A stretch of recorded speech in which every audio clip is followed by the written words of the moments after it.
Saudara Presiden Joko Widodo hari ini meresmikan kereta cepat Jakarta-Bandung. Kereta cepat ini diberi nama WOS, singkatan dari Waktu Hemat Operasi Optimal Sistem Hebat.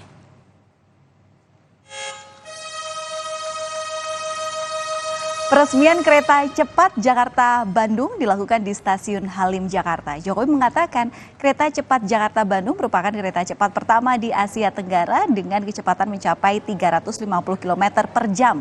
Sampai pertengahan Oktober 2023 nanti, tarif kereta cepat WOS Jakarta-Bandung masih digratiskan. Setelah itu, tarif yang akan diberlakukan berkisar antara Rp250.000 hingga Rp350.000.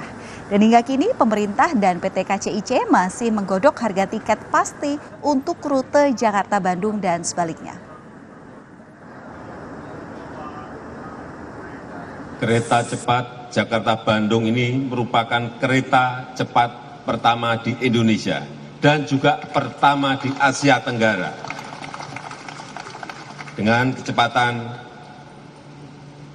350 km per jam. Dan kereta cepat ini kita namakan WOS. W-H-O-O-S-H.